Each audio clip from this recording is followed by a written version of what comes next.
Si ustedes tienen la oportunidad de viajar al antiguo Egipto y enfrentarse a las maravillas que aún hoy en día se mantienen en pie o medio derruidas, se encontrarán frente a toda una serie de enigmas que solo si tienen la información necesaria podrán contemplar. Son enigmas de los que no les van a hablar los guías, de los que tampoco encontrarán información en las guías turísticas, de los que no les hablarán los arqueólogos y no encontrarán referencia en los libros de egiptología, pero que sin embargo están ahí.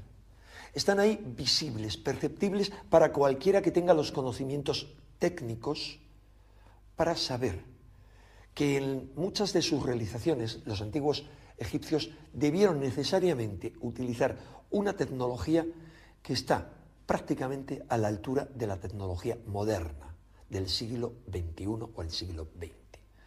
Así lo han comprobado multitud de técnicos, desde Joseph Davidovich, experto en piedras, geólogo y director del Instituto Geopolimérico de París, o como Sir Benjamin Baker, ingeniero petógrafo, que se han enfrentado a enigmas increíbles, como por ejemplo, ¿qué técnica utilizaron para moldear las piedras? Porque parece que las moldearon, como descubrió el famoso experto Davidovich.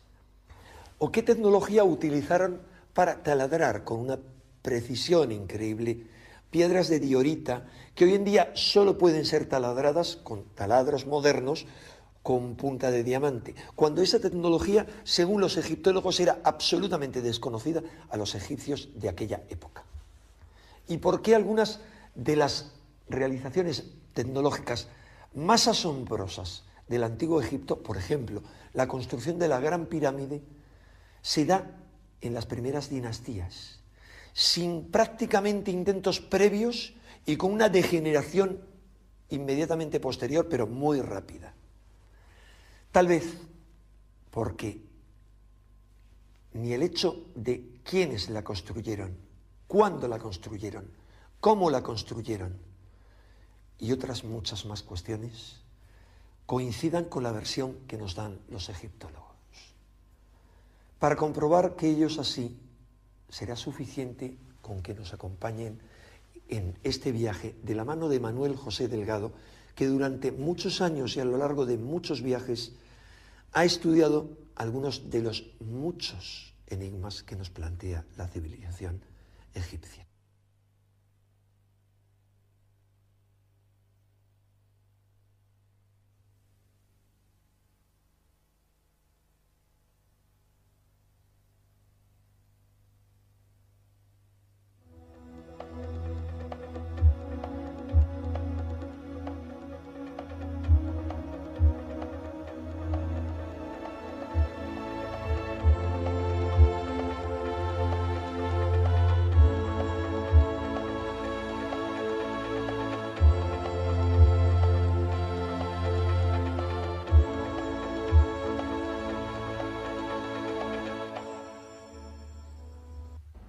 Desde hace ya muchísimos años venimos recorriendo Egipto para intentar introducirnos en todos sus misterios.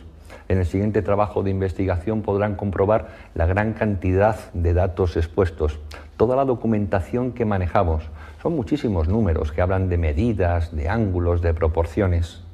Indudablemente en Egipto no hay que inventarse nada para saber que existen misterios y que existen muchísimas preguntas que todavía no tienen respuesta. Ya tendremos ocasión en los siguientes programas de esta serie, quizá para tratar cosas que nos gustan mucho más, como puede ser la magia, el poder de las pirámides, la aromaterapia, o cómo utilizar los diferentes centros de poder diseminados en las orillas del Nilo para nuestra superación personal, tanto física como espiritual. Pero ahora tenemos que seguir con este programa. Es un programa denso, que en alguna ocasión a algunos de ustedes les va a resultar pesado, pero indudablemente tiene que estar ahí, sobre todo para todos aquellos que indican que los que estudiamos los misterios de Egipto nos inventamos cosas. Egipto es maravilloso, está ahí muy cerca, a 4 horas y media en avión, y simplemente con una cinta métrica y simplemente avalado por las personas que realmente saben de arquitectura, de ingeniería, de astronomía, de biología, de física, etcétera, podemos comprobar que lo que se hizo en el Antiguo Egipto supera con mucho la idea que tenemos de un pasado del que posiblemente tengamos que reescribir la historia. Espero que disfruten viendo este documental lo mismo que nosotros lo hemos hecho al realizarlo.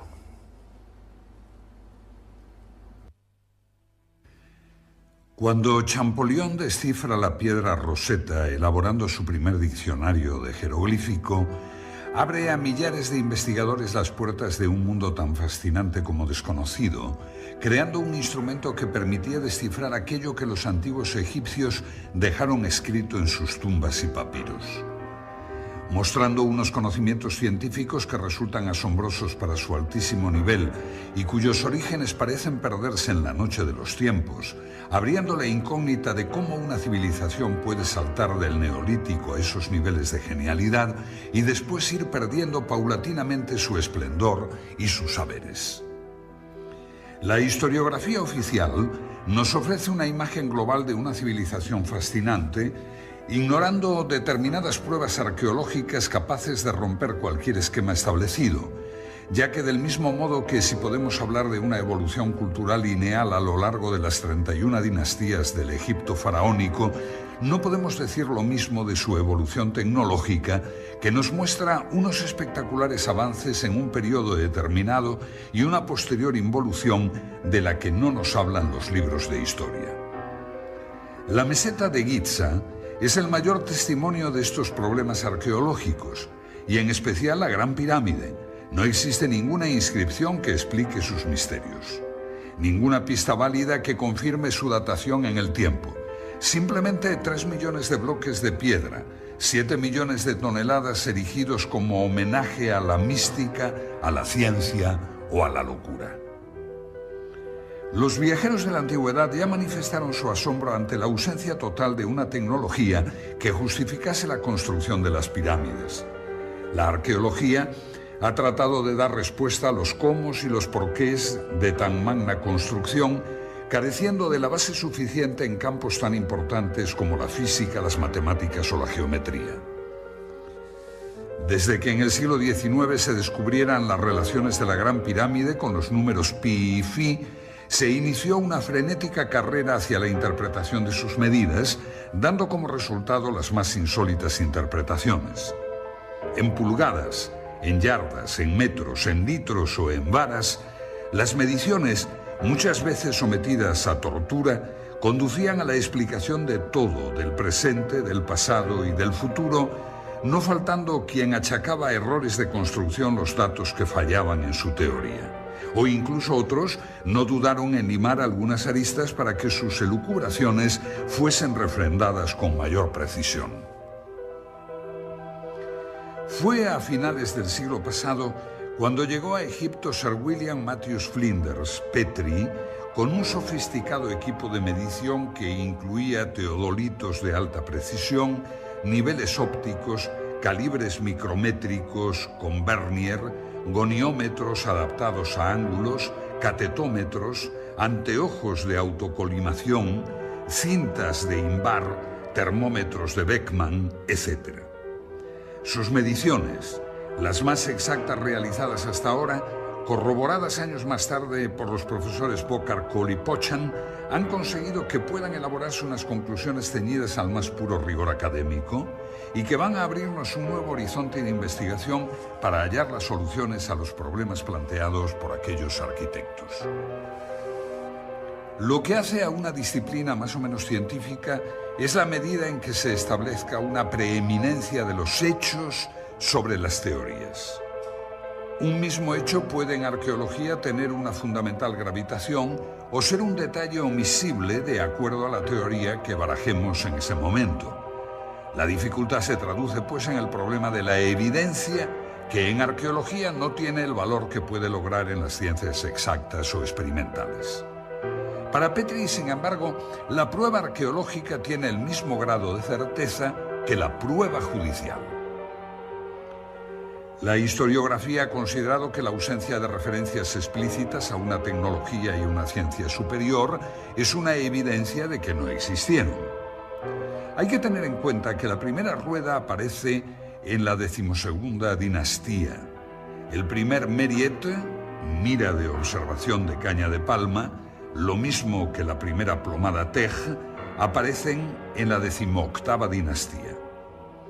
Los primeros textos astronómicos aparecen en sarcófagos de la 11ª dinastía y corresponden inclusive a una astronomía incipiente que, como observa Hawkes, desconocía la existencia de los eclipses.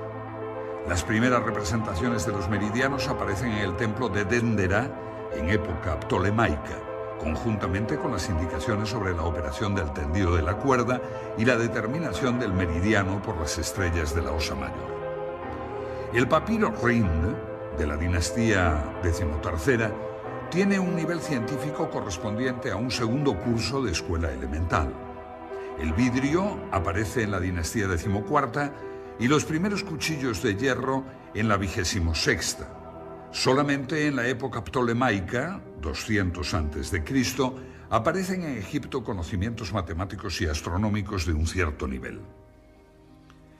Estas pruebas arqueológicas son evidencias indiscutibles de que la civilización faraónica caminó con lentitud y sin brillantez por el camino de la tecnología hasta llegar a importar los avances de los griegos, que tampoco destacaron en estos campos. En oposición a todo esto encontramos un material tecnológico que nos indica todo lo contrario, lo que nos obliga a tener que inducir la naturaleza de las herramientas partiendo del producto, tomando como referencia una serie de pequeñas muestras evidentes repartidas por todo Egipto. Es un misterio inexplicable el repentino grado de perfeccionamiento adquirido por el arte de la construcción en la tercera dinastía y la incapacidad notoria de los constructores de la sala hipóstila de Karnak, derrumbada en 1899, que 1500 años después desconocían que los edificios requieren cimientos. Mientras que el análisis arqueológico muestra una línea de evolución cultural desde la primera dinastía hasta la época ptolemaica, el análisis tecnológico señala una línea de ascenso desde la primera dinastía hasta la cuarta para mostrar luego un proceso de involución a lo largo de varios milenios. En los relieves de El Berge, 12ª dinastía, se ve una estatua de Yehuti Topep, de un peso de 60 toneladas, colocada sobre un trineo y arrastrada por 172 hombres. Aparece también un hombre derramando un líquido sobre los patines del trineo para reducir la fricción y eliminar así el calor. Los textos que acompañan la imagen hablan de la heroicidad de esta titánica tarea en la que los hombres se mostraron con fuerza de gigantes. Es por ello por lo que resulta increíble cómo no ha quedado ningún recuerdo del transporte de los numerosos obeliscos de 1000 y 1200 toneladas que los egipcios distribuyeron por todo el territorio. Este es el templo de Luxor. Fue erigido originalmente por Amenhotep III en honor a Amón, y luego Ramsés II añadió estas impresionantes figuras y dos tremendos obeliscos. Solo queda uno. El otro, su hermano gemelo, fue llevado a Francia y puede hoy contemplarse en la Plaza de la Concordia de París. Requieren cada uno para su arrastre una fuerza de 93.000 kilos que nunca pudo ser suministrada por menos de 25.000 hombres. Para subirlo por una rampa se haría necesario un esfuerzo adicional que para un 30% de pendiente exigiría el esfuerzo suplementario de otros 50.000 hombres. Resulta curioso que el transporte de estos colosales monolitos no llamase la atención de los escribas. En el templo mortuorio de Micerinos hay bloques de 200 toneladas. En el techo de la cámara del rey de la Gran Pirámide los hay de 50 toneladas y aunque el término medio de los bloques del monumento no pase de las 2,5 toneladas, cuando se piensa que hay unos 3 millones de tales bloques, se vuelve a plantear con seriedad la cuestión de las técnicas y medios empleados. Se nota la contradicción entre lo que hemos dado en llamar la prueba tecnológica y la prueba arqueológica. Se desconoce la existencia de máquinas. La aseveración de Heródoto de que se utilizaron máquinas para levantar las piedras es generalmente impugnada por los arqueólogos, que priman la fuerza bruta de miles de esclavos ante todo saber tecnológico. Estamos en el interior de la pirámide de Kefren. Desde su entrada comienza un pasillo descendente que justo en este lugar se vuelve horizontal para posteriormente subir hasta la cámara del sarcófago. Y es en este sitio donde los arquitectos de la pirámide decidieron colocar una esclusa para obstruir el pasaje. Es esta roca. Las teorías que esgrimen algunos investigadores para demostrar que por medio de rampas los antiguos egipcios lograban elevar grandes bloques a enormes alturas quedan entredicho cuando nos encontramos con problemas como este. Es una roca de granito de casi 3 toneladas de peso. La estudió Petri. Si los bloques eran elevados por rampas a base de fuerza muscular, ¿cómo pudo ser elevado este bloque a esta oquedad para que posteriormente bajara y ejecutara la función que le comendaron sus constructores, que sirviera de cierre, de tapón? En este pequeño espacio no caben más de 6 personas. Es por ello por lo que Petri dedujo que los antiguos egipcios debieron poseer máquinas, y máquinas muy eficientes. Si aceptamos la existencia de máquinas en el Antiguo Egipto, nos queda el problema de determinar su naturaleza. En este sentido han sido numerosas las tentativas de explicación. La idea clásica de que las piedras fuesen elevadas por rampas es desechada por el docto ingeniero Krum, pues por sí solas las rampas serían un trabajo equivalente al de la propia pirámide. El concepto de los rodillos tampoco sirve, ya que la madera era escasa y no servirían en terreno arenoso. Las pirámides se realizaron en la Edad del Cobre, pero podemos decir que resulta imposible que en ese momento no conociesen el hierro, ya que es explicable que los egipcios pudieran trabajar el cuarzo, el granito, el pórfido o la diorita si no poseyeron herramientas de este metal. Esta piedra es de diorita. Puede comprarse por €1 en cualquier tienda de minerales en España. Les sugiero que adquieran una y efectúen una simple operación. Coloquen en su taladradora una broca de diamante sintético, Widia, que tiene dureza 11, e intenten perforarla. Tras varios minutos de intentos frustrados, se preguntarán cómo consiguieron tallar y perforar la estatua de Kefren, realizada de una pieza en diorita verde, con herramientas de cobre, que fueron las supuestamente empleadas en los tiempos de las pirámides. Resulta una incógnita cómo los egipcios pudieron trabajar el granito en las canteras sin el hierro. En las canteras de Asuán se aprecian muchas series de agujeros y ranuras rectangulares profundas y estrechas, las cuales, como dice Clark, no se puede afirmar que se hicieran con herramientas de hierro, pero sí se puede afirmar que no pudieron hacerse con cobre.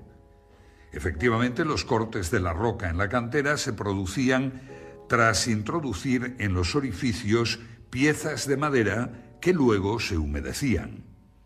La fuerza oncótica producida por la expansión de la madera hacía resquebrajarse el granito. Pero nos queda el saber cómo realizaban tales orificios. Se conocen además 4 muestras de hierro del Antiguo Egipto que fueron analizadas por Petri. Una de ellas fue descubierta por Perrink, el ayudante de Howard Bisse, cuando se limpió el canal sur de ventilación de la Cámara del Rey. Los restos calcáreos adheridos a la lámina hicieron imposible la idea del fraude.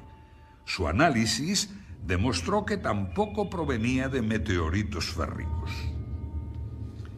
La conclusión obvia es que los antiguos egipcios utilizaron el hierro y que, al igual que otros muchos dispositivos tecnológicos, su empleo parece haber sido mantenido en secreto, dando con ello origen a un serio problema para los arqueólogos que confunden la ausencia de pruebas con la inexistencia de tecnología. Una posible explicación al mantenimiento de tal secreto podría ser la pertenencia del hierro a la sabiduría divina, siendo su uso restringido a los sacerdotes y a sus operarios. Esa creencia ha pervivido hasta nosotros que denominamos a la industria del hierro como siderometalúrgica, es decir, de origen sideral y posiblemente relacionada con los moradores del cielo. Otro aspecto digno de ser estudiado en la búsqueda de respuestas sobre la tecnología es la forma en que los constructores adosaban los bloques unos a otros sin dejar ninguna separación entre ellos. En cualquiera de nuestros cuartos de baño, la junta entre las losetas del alicatado nunca baja de 1 milímetro. Y si estas plaquetas son de tan solo 20 centímetros, podremos comprender el problema que representa unir monolitos de decenas de toneladas. Ni siquiera una hoja de afeitar penetra en las juntas que pueden ser rectas o curvas, aunque nunca sin perder el íntimo contacto.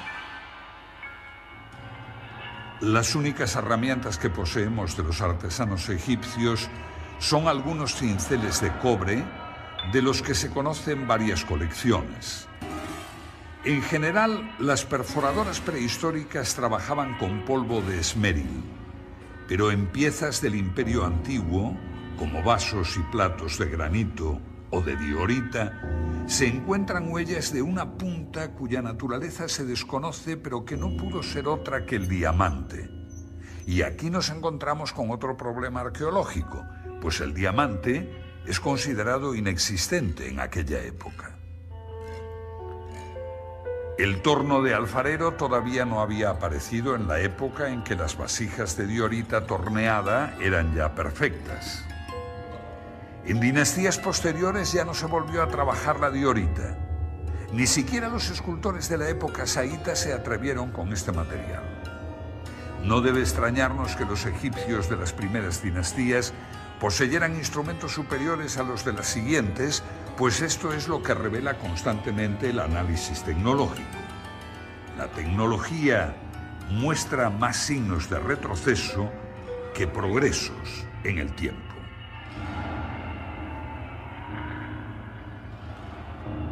Debemos admitir que los egipcios de las primeras dinastías conocían el torno de punta fija antes de que aparecieran los tornos de alfarero. Con el torno egipcio se obtenían incluso superficies esféricas, pues se conocen platos hechos a torno en los cuales la herramienta se movía sobre una línea curva. Tenemos la prueba de que además del torno de punta fija conocían el torno con herramienta articulada móvil. Esta es una importante cuestión tecnológica, pues muy difícilmente podría la herramienta articulada moverse a su vez en forma circular. Que la pieza se movía con independencia de la punta, por otra parte, está probado por ejemplares estudiados por Petri, en los que se puede apreciar por las huellas que la pieza ha sido desmontada para cambiar su centro de giro, una operación familiar para el tornero moderno. Y si el torno de punta fija o móvil ya nos deja impresionados, no lo es menos otra pieza importante como es el serrucho para piedra, y no para piedra normal de caliza, sino también para otras piedras de dureza mucho mayor, como el granito.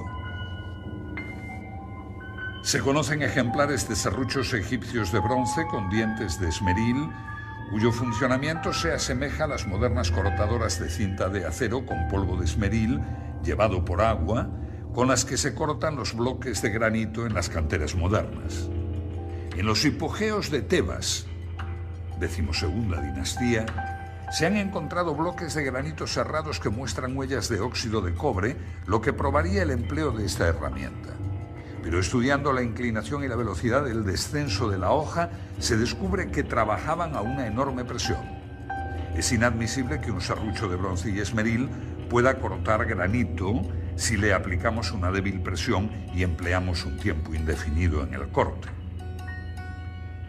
La única solución que se nos plantea es que los antiguos egipcios debieron poseer otro instrumento cuya estructura desconocemos, pero que con seguridad no trabajaba con dientes de esmeril. En relación con el modus operandi de estos serruchos, se exhibe en el Museo del Cairo el sarcófago de Diodefre, hijo o hermano de Keops, donde puede apreciarse el trabajo del serrucho.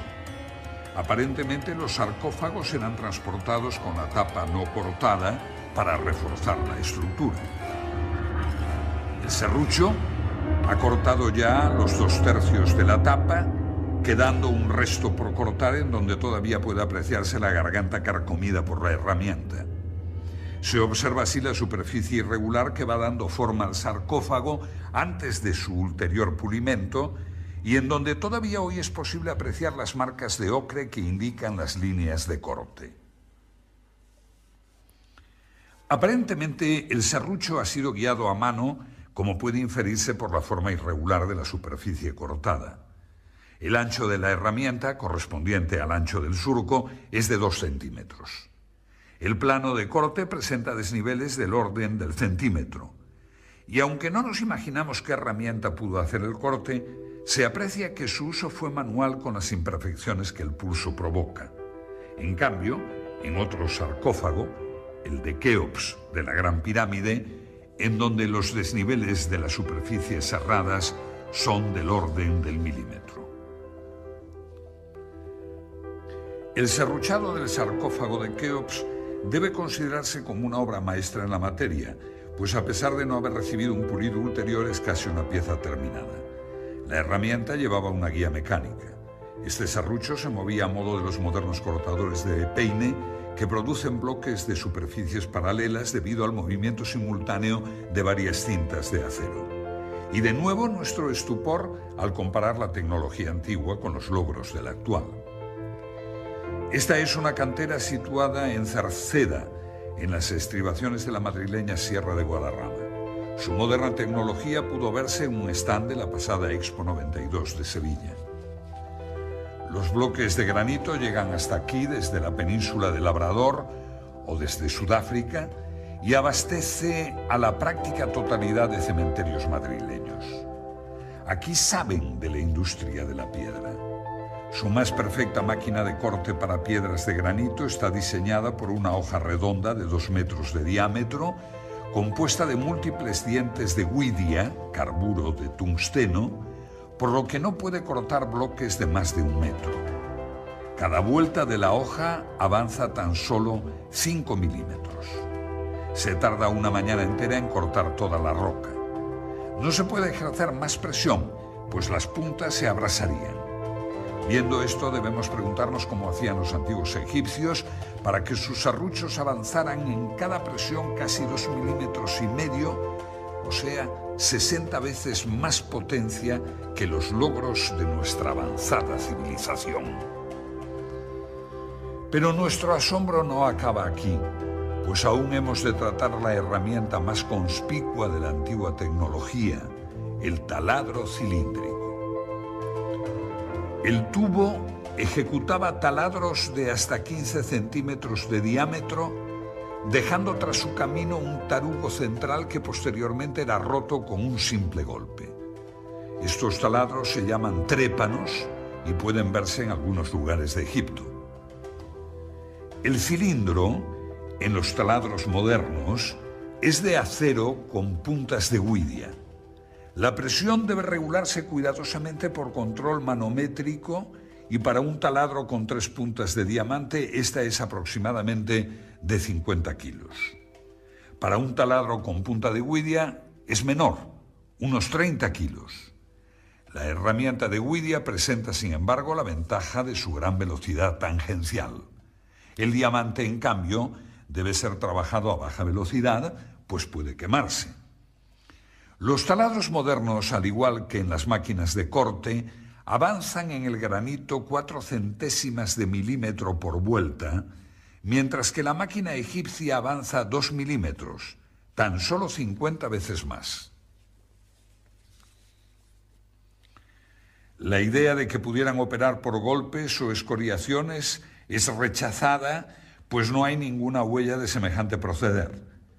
La posibilidad del empleo de 2 herramientas aplicadas alternativamente, una de las cuales se limitaría a ensanchar el surco dejado por la otra, es descartada, pues se conocen trépanos con el tarugo aún dentro. No queda otra alternativa que aceptar que estos instrumentos trabajaban bajo una presión de 2.000 kilos o de que poseyeran un instrumento cortante 50 veces más duro que el diamante. Y con esto ni siquiera sueñan los tecnólogos modernos. Un tarugo de pórfido blanco y negro, correspondiente a la primera dinastía, fue estudiado por Petri, indicando que posterior a esta fecha ya no se volvió a trabajar el pórfido, piedra extremadamente difícil de mecanizar tanto por su dureza como por su textura heterogénea. El mismo autor pudo fotografiar un trépano con un tarugo de 70 centímetros de diámetro. Esta tecnología egipcia queda muy por encima de las posibilidades mecánicas de nuestra era espacial. Aunque como realización tecnológica de alta precisión no existe nada en el mundo entero que iguale el revestimiento calcáreo de la Gran Pirámide. Hoy se pueden contar con los dedos de una mano, pero en su día fueron 27.000.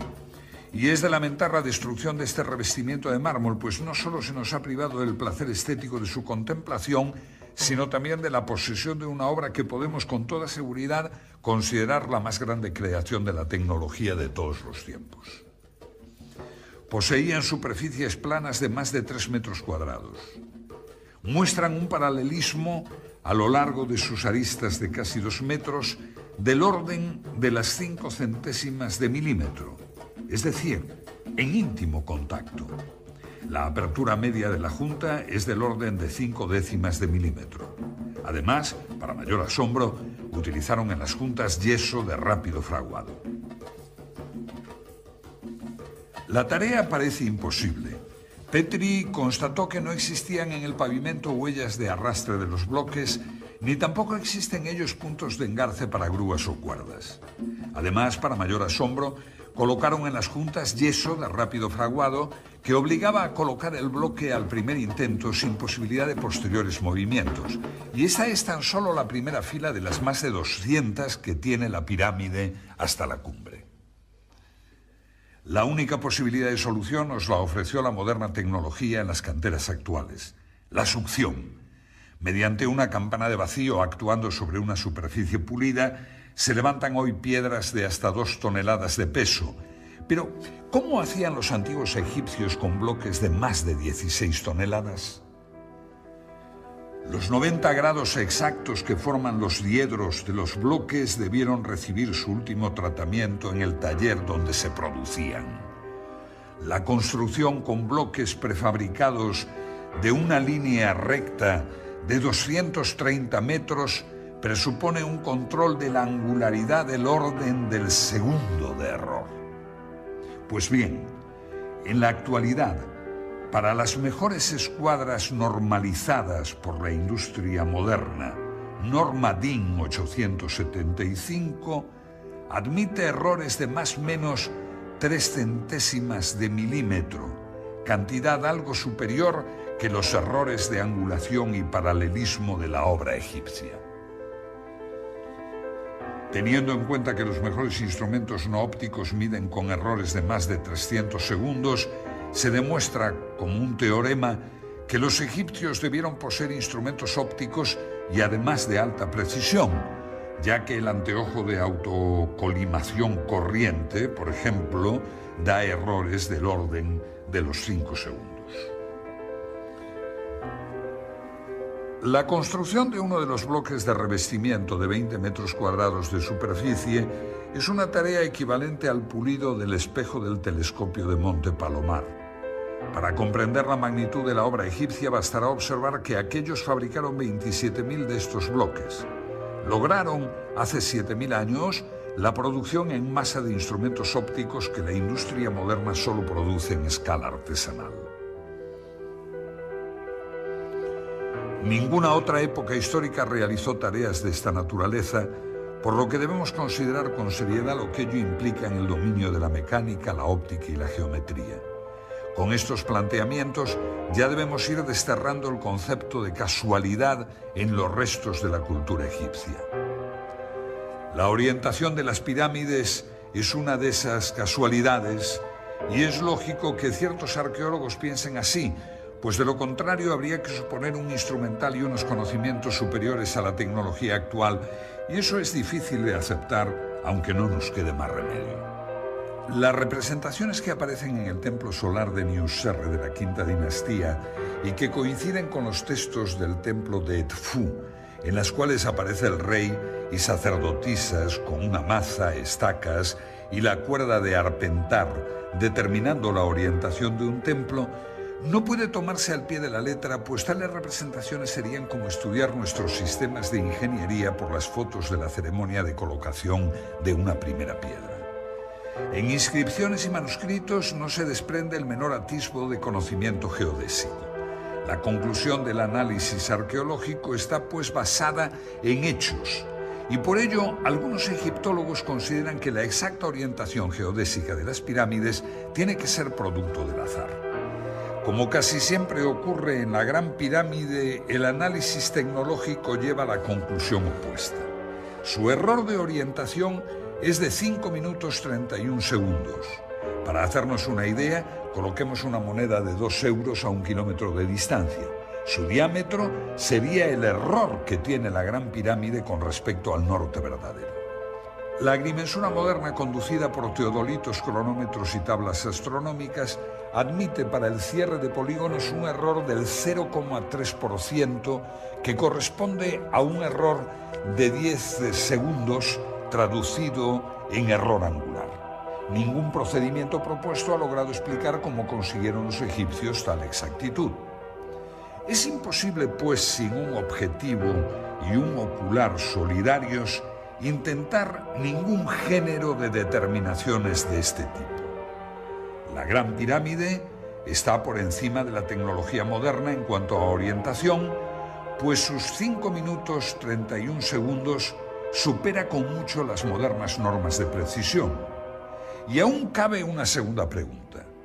La pirámide de Kefren tiene el mismo error de orientación, es decir, 5 minutos 31 segundos.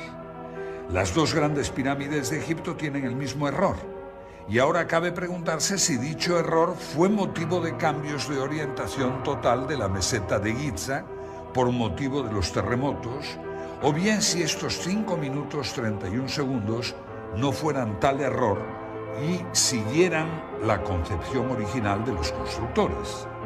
De todas formas, tan difícil es orientar las pirámides exactamente a los 4 puntos cardinales como orientar ambas con la misma desviación. Por lo que debemos considerar la posibilidad de que los antiguos egipcios tuvieran el equipamiento necesario para edificar una base de 53.000 metros cuadrados con una orientación de 0 grados, 0 minutos, 0 segundos. Si juzgamos los conocimientos matemáticos de los egipcios por los pocos textos que han llegado hasta nosotros, su matemática fue bastante primitiva. Neugebauer puntualiza que lo máximo obtenido por la matemática egipcia de todos los tiempos fue el conocimiento de la tabla de multiplicar por 2. Pero si no poseemos testimonios para juzgar el máximo nivel alcanzado por la matemática abstracta egipcia, en cambio, sus obras en piedra nos permiten apreciar su capacidad de mensuración. La longitud de la pared norte de la Cámara del Rey es, según Petri, de 10 metros 47,97 y la del costado sur de 10 47,82.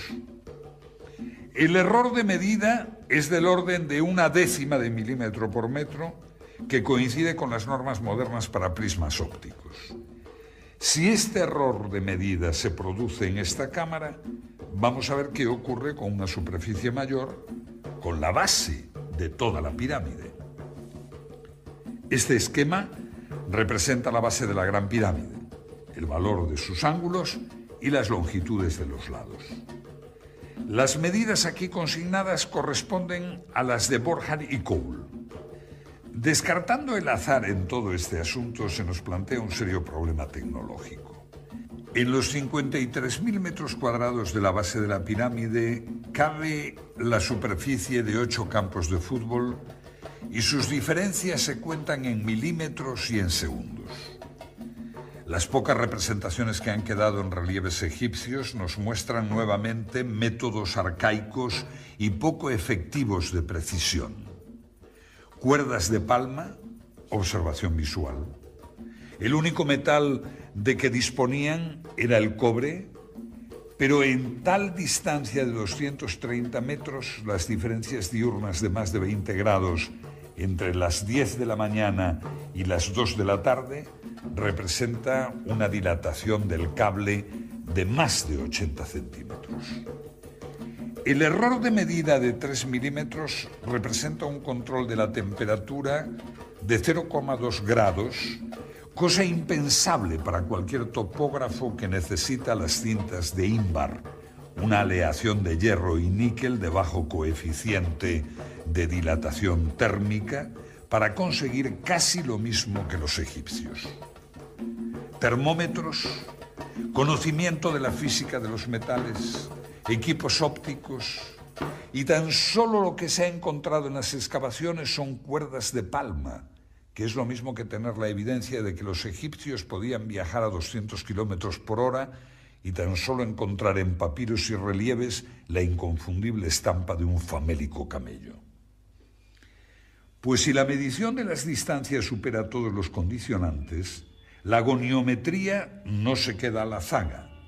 La goniometría es la ciencia de la angulación y constituye en la Gran Pirámide el punto crucial de discrepancia entre el análisis arqueológico conducido filológicamente y el análisis arqueológico que utiliza elementos tecnológicos.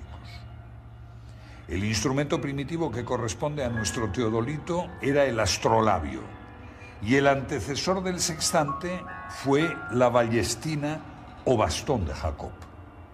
Con cualquiera de estos instrumentos el error que se cometía era del orden de 30 minutos.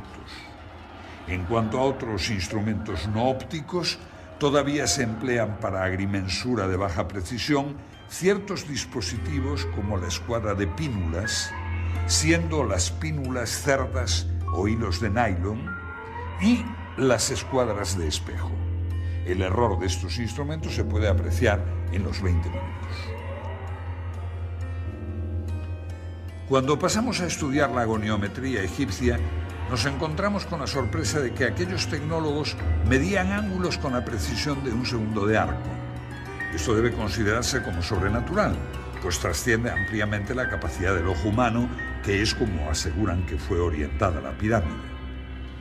El ángulo noroeste de la Gran Pirámide mide 89 grados 59 minutos 58 segundos, lo que, tratándose de un replanteo, es indicativo de una precisión del orden de un segundo. Los buenos teodolitos modernos miden con el mismo error observado en el monumento de un segundo. Estos errores son inevitables para la cantidad de factores incidentes, tales como errores de la lectura de los nonios, dilatación térmica de instrumentos y elementos de lectura, errores de nivelación, error de arrastre, viento, errores de apreciación sobre el retículo, refracción atmosférica, etcétera, etcétera, y parece ser que todo ello fue tenido en cuenta por los topógrafos egipcios.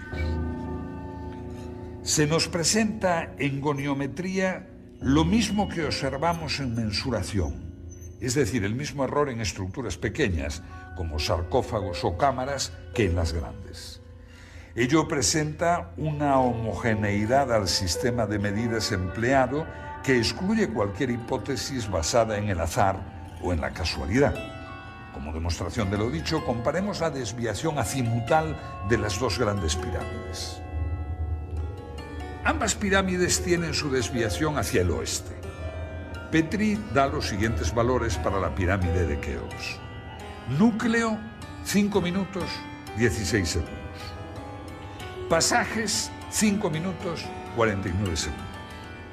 Revestimiento este, 5 minutos, 30 segundos. Promedio, 5 minutos, 31 segundos. Para la pirámide de Kefren, otorga los valores 5 minutos, 37 segundos para los pasajes y 5 minutos, 26 segundos para el revestimiento, obteniendo un promedio de 5 minutos, 31 segundos. Este resultado nos muestra el exacto paralelismo de dos estructuras separadas por más de medio kilómetro de distancia. En ambos casos, el instrumento necesario para efectuar medidas de esta precisión debió tener un error por debajo del segundo. Como puede apreciarse en la tabla azimutal, el cuerpo de la pirámide de Keops, sus pasajes y su revestimiento del lado este se encuentran en un exacto paralelismo que coincide asimismo con el del revestimiento, cuerpo y pasaje de la pirámide de Kefren. Por esta circunstancia, la observación de que los otros lados, norte, sur y oeste, de la base de la Gran Pirámide están orientados 3 minutos hacia el este del norte con relación a la dirección anterior, revela un hecho intencionado. El lado oeste de la base representa con exactitud milimétrica el promedio del lado norte y del sur. Otro interesante problema lo constituye la perfecta euclicidad y horizontalidad del plano de la base de la Gran Pirámide. El asunto es altamente atractivo porque la nivelación debió efectuarse prescindiendo de las direcciones diagonales, ya que en el centro los constructores dejaron sin tocar la piedra de la meseta y solamente rebajaron el perímetro. Este mismo mogote central dificulta las operaciones de cuadración del perímetro de la base, que debió ser efectuada por medios puramente ópticos. El estudio de la base revela un plano perfecto en todo el perímetro de 920 metros, de tal manera que el ángulo suroeste se revela tan solo 1,5 centímetros más alto que el noroeste. Sobre la diagonal de 325 metros, esto representa un error de 0,04 milímetros en homogeneidad con todos los errores relativos que hemos calibrado. Respecto a los dispositivos de observación de los egipcios, conocemos solamente el merjet, o vara del observador de las horas, que era una vara de palma con una comisura en V en la parte superior, empleado para medir por la altura de las estrellas las horas de la noche. Con este artilugio no pudieron avanzar mucho en sus conocimientos astronómicos. La pregunta obvia es si es posible calcular la cifra de 365,2425 días por la simple observación de un fenómeno tal como la crecida del Nilo. La meteorología no presenta un grado de regularidad que permita estadísticas de esta exactitud. Ello requeriría, en el mejor de los casos, estadísticas de muchos milenios, lo cual nos retrotrae al problema que se quiere soslayar con el argumento. Hay una cierta lógica en admitir que no puede hacerse un gran progreso en astronomía si el mismo no va acompañado de un progreso paralelo en óptica. La historia muestra que en ningún caso se dio un progreso aislado en una rama particular de la ciencia si todas las otras ramas no fueron adelantadas en medida paralela. La capacidad de medición de los egipcios no puede ser considerada como un hecho aislado en medio de un desconocimiento general de la ciencia y la tecnología. No es posible hacer medidas de precisión si no se posee al mismo tiempo un vasto conocimiento de la óptica, la matemática, la termología, etc. Todo ello sin tener en cuenta que una medida de precisión debe inspirarse en algún propósito específico. Es evidente entonces la completa disociación entre una ciencia avanzada y lo que aparece en sus pinturas y escritos. La oposición entre el análisis arqueológico y el análisis tecnológico llega al extremo de pintarnos dos mundos heterogéneos que marchan en sentido inverso, uno que aprende con lentitud y otro que olvida rápidamente. Este conjunto de circunstancias nos presentan un panorama de involución ascendente que pareciera ser uno de los principios cardinales de la arqueología. Lo que surge a la luz de repente en los periodos iniciales de Egipto pudiera no ser el producto de una generación espontánea, sino el final de una trayectoria de siglos de tradición. Admitir esto, un largo itinerario cultural desconocido para nosotros, es más ajustado a la realidad de los hechos históricos que suponer la creación de evolucionadas técnicas científicas y perfeccionados instrumentos que de repente, por arte de magia, hacen su aparición en el escenario del Nilo. La Gran Pirámide es la obra imposible. Aunque hablamos de los egipcios en tono genérico, es solo en este monumento donde la perfección se halla presente. No puede compararse con ninguna otra obra en toda la tierra de los faraones o en todo el mundo. Posiblemente todas las demás pirámides sean la burda imitación de un pueblo que se encontró con ella cuando llegó a Egipto.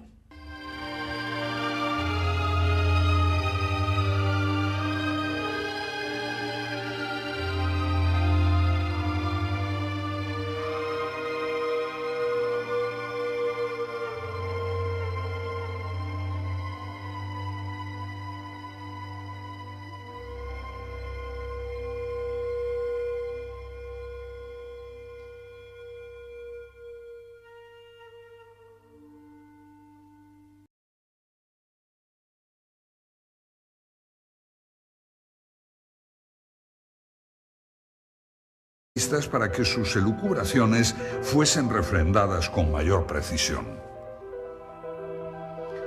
Fue a finales del siglo pasado cuando llegó a Egipto Sir William Mathews Flinders, Petrie, con un sofisticado equipo de medición que incluía teodolitos de alta precisión, niveles ópticos, calibres micrométricos con vernier, goniómetros adaptados a ángulos, catetómetros, anteojos de autocolimación, cintas de Invar, termómetros de Beckman, etc. Sus mediciones, las más exactas realizadas hasta ahora, corroboradas años más tarde por los profesores Pocar, Cole y Pochan, han conseguido que puedan elaborarse unas conclusiones ceñidas al más puro rigor académico y que van a abrirnos un nuevo horizonte de investigación para hallar las soluciones a los problemas planteados por aquellos arquitectos. Lo que hace a una disciplina más o menos científica es la medida en que se establezca una preeminencia de los hechos sobre las teorías. Un mismo hecho puede en arqueología tener una fundamental gravitación o ser un detalle omisible de acuerdo a la teoría que barajemos en ese momento. La dificultad se traduce pues en el problema de la evidencia, que en arqueología no tiene el valor que puede lograr en las ciencias exactas o experimentales. Para Petrie, sin embargo, la prueba arqueológica tiene el mismo grado de certeza que la prueba judicial. La historiografía ha considerado que la ausencia de referencias explícitas a una tecnología y una ciencia superior es una evidencia de que no existieron. Hay que tener en cuenta que la primera rueda aparece en la 12ª dinastía. El primer Meriet, mira de observación de caña de palma, lo mismo que la primera plomada Tej, aparecen en la 18ª dinastía. Los primeros textos astronómicos aparecen en sarcófagos de la 11ª dinastía y corresponden inclusive a una astronomía incipiente que, como observa Hawkes, desconocía la existencia de los eclipses. Las primeras representaciones de los meridianos aparecen en el templo de Dendera en época ptolemaica, conjuntamente con las indicaciones sobre la operación del tendido de la cuerda y la determinación del meridiano por las estrellas de la Osa Mayor. El papiro Rind, de la dinastía XIII, tiene un nivel científico correspondiente a un segundo curso de escuela elemental. El vidrio aparece en la dinastía XIV y los primeros cuchillos de hierro en la 26ª. Solamente en la época ptolemaica, 200 a.C., aparecen en Egipto conocimientos matemáticos y astronómicos de un cierto nivel. Estas pruebas arqueológicas son evidencias indiscutibles de que la civilización faraónica caminó con lentitud y sin brillantez por el camino de la tecnología hasta llegar a importar los avances de los griegos, que tampoco destacaron en estos campos. En oposición a todo esto encontramos un material tecnológico que nos indica todo lo contrario, lo que nos obliga a tener que inducir la naturaleza de las herramientas partiendo del producto, tomando como referencia una serie de pequeñas muestras evidentes repartidas por todo Egipto. Es un misterio inexplicable el repentino grado de perfeccionamiento adquirido por el arte de la construcción en la tercera dinastía y la incapacidad notoria de los constructores de la sala hipóstila de Karnak, derrumbada en 1899, que 1500 años después desconocían que los edificios requieren cimientos. Mientras que el análisis arqueológico muestra una línea de evolución cultural desde la primera dinastía hasta la época ptolomaica, el análisis tecnológico señala una línea de ascenso desde la primera dinastía hasta la cuarta para mostrar luego un proceso de involución a lo largo de varios milenios. En los relieves de El Verge, 12ª dinastía, se ve una estatua de Yehuti-Topep de un peso de 60 toneladas colocada sobre un trineo y arrastrada por 172 hombres. Aparece también un hombre derramando un líquido sobre los patines del trineo para reducir la fricción y eliminar así el calor. Los textos que acompañan la imagen hablan de la heroicidad de esta titánica tarea en la que los hombres se mostraron con fuerza de gigantes. Es por ello por lo que resulta increíble cómo no ha quedado ningún recuerdo del transporte de los numerosos obeliscos de 1000 y 1200 toneladas que los egipcios distribuyeron por todo el territorio. Este es el templo de Luxor. Fue erigido originalmente por Amenhotep III en honor a Amón, y luego Ramsés II añadió estas impresionantes figuras y dos tremendos obeliscos. Viaje de la mano de Manuel José Delgado, que durante muchos años y a lo largo de muchos viajes ha estudiado algunos de los muchos enigmas que nos plantea la civilización egipcia.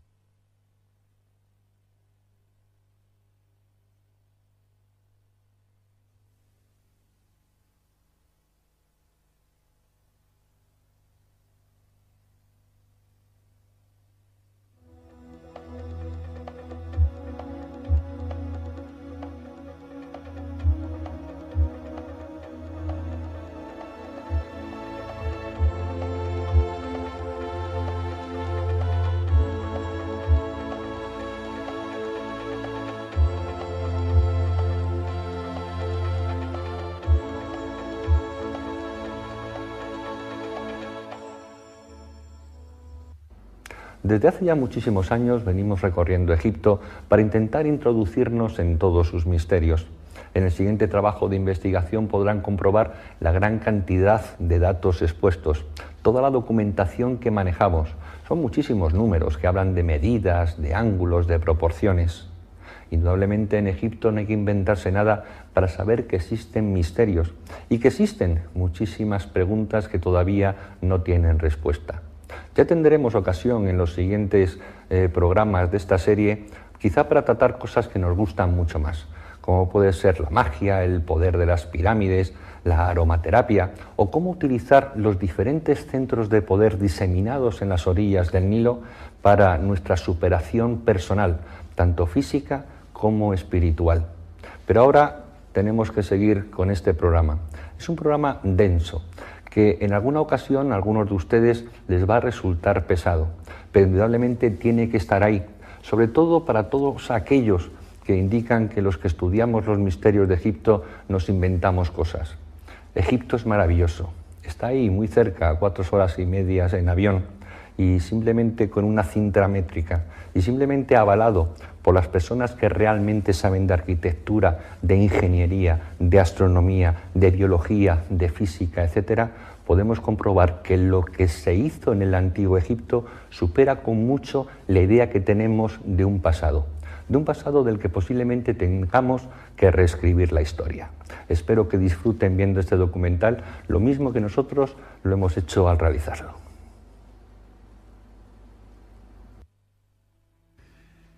Cuando Champollion descifra la piedra Rosetta elaborando su primer diccionario de jeroglífico, abre a millares de investigadores las puertas de un mundo tan fascinante como desconocido, creando un instrumento que permitía descifrar aquello que los antiguos egipcios dejaron escrito en sus tumbas y papiros.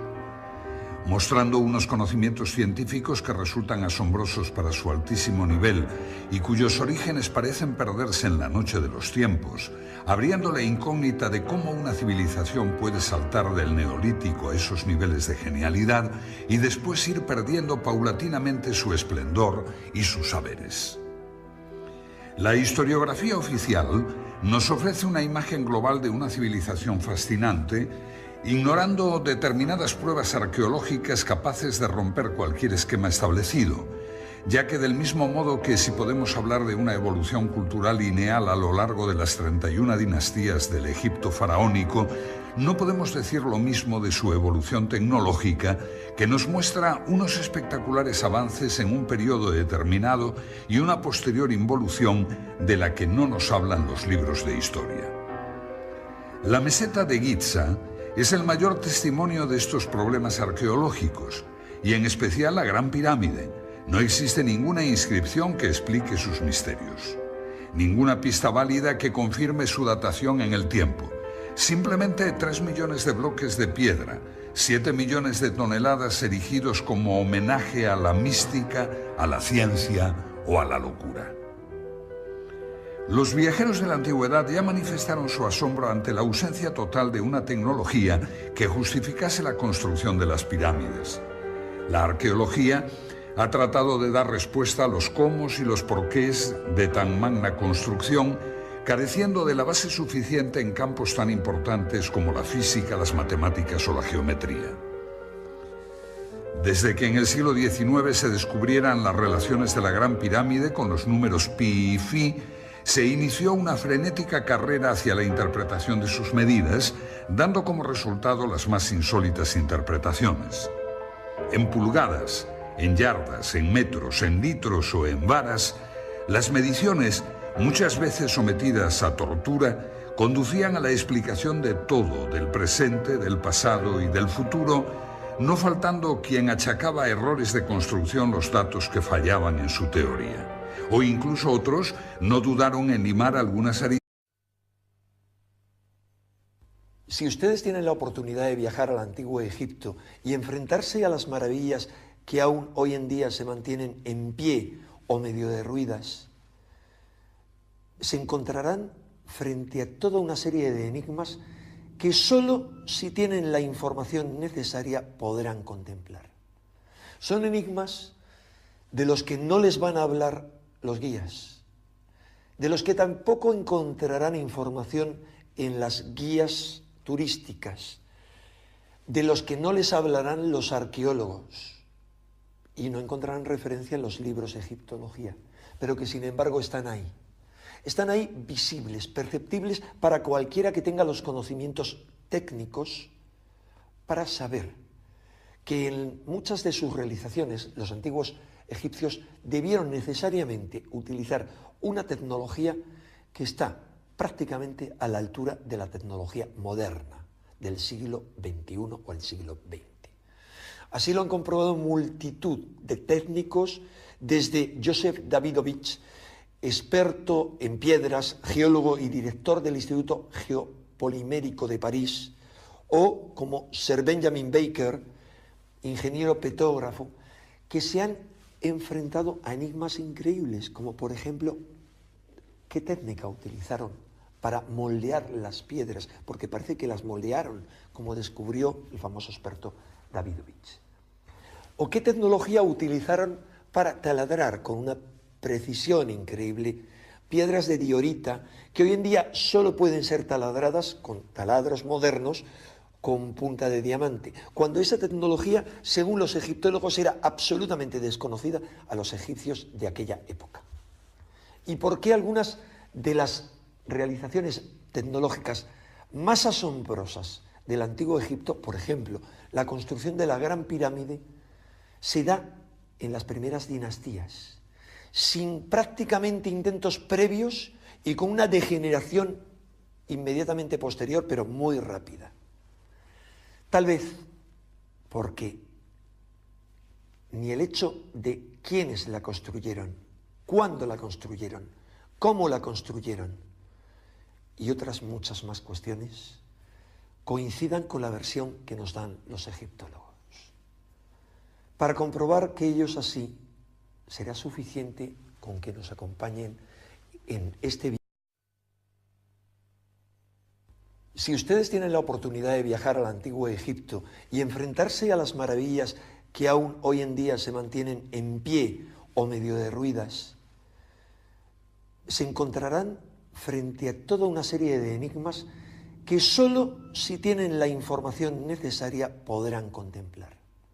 Son enigmas de los que no les van a hablar los guías, de los que tampoco encontrarán información en las guías turísticas, de los que no les hablarán los arqueólogos y no encontrarán referencia en los libros de egiptología, pero que sin embargo están ahí. Están ahí visibles, perceptibles para cualquiera que tenga los conocimientos técnicos para saber que en muchas de sus realizaciones los antiguos egipcios debieron necesariamente utilizar una tecnología que está prácticamente a la altura de la tecnología moderna del siglo XXI o el siglo XX. Así lo han comprobado multitud de técnicos, desde Joseph Davidovich, experto en piedras, geólogo y director del Instituto Geopolimérico de París, o como Sir Benjamin Baker, ingeniero petógrafo, que se han enfrentado a enigmas increíbles, como por ejemplo, ¿qué técnica utilizaron para moldear las piedras? Porque parece que las moldearon, como descubrió el famoso experto Davidovich. ¿O qué tecnología utilizaron para taladrar con una precisión increíble piedras de diorita que hoy en día solo pueden ser taladradas con taladros modernos con punta de diamante, cuando esa tecnología, según los egiptólogos, era absolutamente desconocida a los egipcios de aquella época? ¿Y por qué algunas de las realizaciones tecnológicas más asombrosas del antiguo Egipto, por ejemplo, la construcción de la Gran Pirámide, se da en las primeras dinastías, sin prácticamente intentos previos y con una degeneración inmediatamente posterior, pero muy rápida? Tal vez porque ni el hecho de quiénes la construyeron, cuándo la construyeron, cómo la construyeron y otras muchas más cuestiones coincidan con... Frenética carrera hacia la interpretación de sus medidas, dando como resultado las más insólitas interpretaciones. En pulgadas, en yardas, en metros, en litros o en varas, las mediciones, muchas veces sometidas a tortura, conducían a la explicación de todo, del presente, del pasado y del futuro, no faltando quien achacaba errores de construcción los datos que fallaban en su teoría. O incluso otros no dudaron en limar algunas aristas para que sus elucubraciones fuesen refrendadas con mayor precisión. Fue a finales del siglo pasado cuando llegó a Egipto Sir William Matthews Flinders, Petrie, con un sofisticado equipo de medición que incluía teodolitos de alta precisión, niveles ópticos, calibres micrométricos con vernier, goniómetros adaptados a ángulos, catetómetros, anteojos de autocolimación, cintas de Invar, termómetros de Beckman, etc. Sus mediciones, las más exactas realizadas hasta ahora, corroboradas años más tarde por los profesores Pocar, Cole y Pochan, han conseguido que puedan elaborarse unas conclusiones ceñidas al más puro rigor académico y que van a abrirnos un nuevo horizonte de investigación para hallar las soluciones a los problemas planteados por aquellos arquitectos. Lo que hace a una disciplina más o menos científica es la medida en que se establezca una preeminencia de los hechos sobre las teorías. Un mismo hecho puede en arqueología tener una fundamental gravitación o ser un detalle omisible de acuerdo a la teoría que barajemos en ese momento. La dificultad se traduce pues en el problema de la evidencia, que en arqueología no tiene el valor que puede lograr en las ciencias exactas o experimentales. Para Petrie, sin embargo, la prueba arqueológica tiene el mismo grado de certeza que la prueba judicial. La historiografía ha considerado que la ausencia de referencias explícitas a una tecnología y una ciencia superior es una evidencia de que no existieron. Hay que tener en cuenta que la primera rueda aparece en la 12ª dinastía. El primer Meriet, mira de observación de caña de palma, lo mismo que la primera plomada Tej, aparecen en la 18ª. La versión que nos dan los egiptólogos, para comprobar que ellos así será suficiente con que nos acompañen en este viaje de la mano de Manuel José Delgado, que durante muchos años y a lo largo de muchos viajes ha estudiado algunos de los muchos enigmas que nos plantea la civilización egipcia.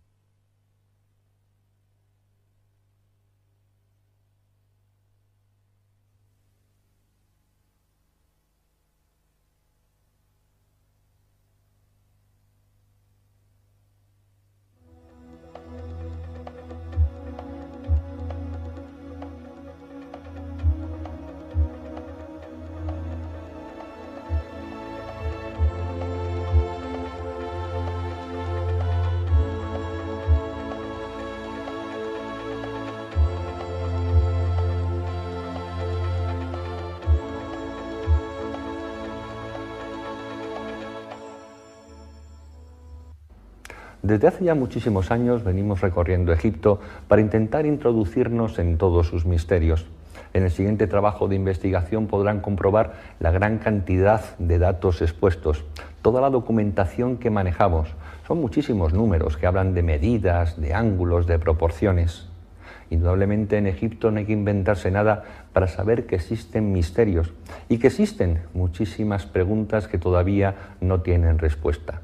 Ya tendremos ocasión en los siguientes programas de esta serie, quizá para tratar cosas que nos gustan mucho más, como puede ser la magia, el poder de las pirámides, la aromaterapia o cómo utilizar los diferentes centros de poder diseminados en las orillas del Nilo para nuestra superación personal, tanto física como espiritual. Pero ahora tenemos que seguir con este programa. Es un programa denso, que en alguna ocasión a algunos de ustedes les va a resultar pesado, pero indudablemente tiene que estar ahí, sobre todo para todos aquellos que indican que los que estudiamos los misterios de Egipto nos inventamos cosas. Egipto es maravilloso, está ahí muy cerca, a 4 horas y media en avión, y simplemente con una cinta métrica, y simplemente avalado por las personas que realmente saben de arquitectura, de ingeniería, de astronomía, de biología, de física, etcétera, podemos comprobar que la dinastía. Los primeros textos astronómicos aparecen en sarcófagos de la 11ª dinastía y corresponden inclusive a una astronomía incipiente que, como observa Hawkes, desconocía la existencia de los eclipses. Las primeras representaciones de los meridianos aparecen en el templo de Dendera en época ptolemaica, conjuntamente con las indicaciones sobre la operación del tendido de la cuerda y la determinación del meridiano por las estrellas de la Osa Mayor. El papiro Rind, de la dinastía XIII, tiene un nivel científico correspondiente a un segundo curso de escuela elemental.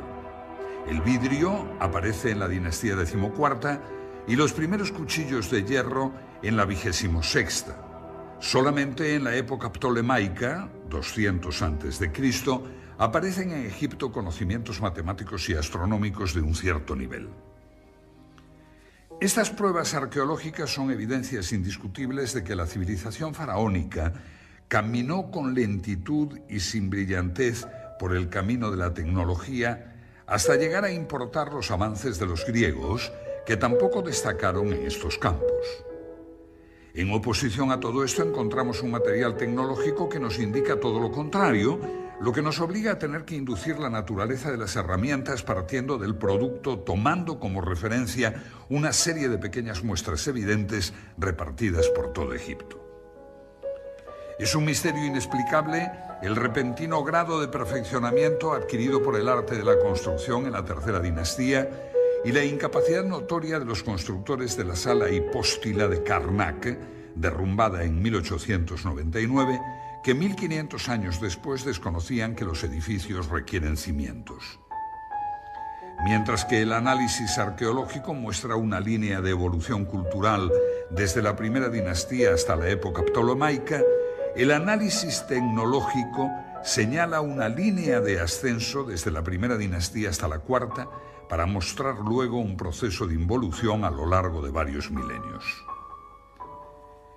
En los relieves de El Berge, 12ª dinastía, se ve una estatua de Yehuti Topep, de un peso de 60 toneladas, colocada sobre un trineo y arrastrada por cientos que se hizo en el Antiguo Egipto supera con mucho la idea que tenemos de un pasado del que posiblemente tengamos que reescribir la historia.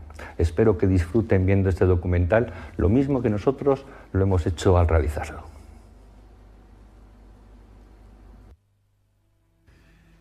Cuando Champollion descifra la piedra Rosetta, elaborando su primer diccionario de jeroglífico, abre a millares de investigadores las puertas de un mundo tan fascinante como desconocido, creando un instrumento que permitía descifrar aquello que los antiguos egipcios dejaron escrito en sus tumbas y papiros, mostrando unos conocimientos científicos que resultan asombrosos para su altísimo nivel y cuyos orígenes parecen perderse en la noche de los tiempos, abriendo la incógnita de cómo una civilización puede saltar del neolítico a esos niveles de genialidad y después ir perdiendo paulatinamente su esplendor y sus saberes. La historiografía oficial nos ofrece una imagen global de una civilización fascinante, ignorando determinadas pruebas arqueológicas capaces de romper cualquier esquema establecido, ya que del mismo modo que si podemos hablar de una evolución cultural lineal a lo largo de las 31 dinastías del Egipto faraónico, no podemos decir lo mismo de su evolución tecnológica, que nos muestra unos espectaculares avances en un periodo determinado y una posterior involución de la que no nos hablan los libros de historia.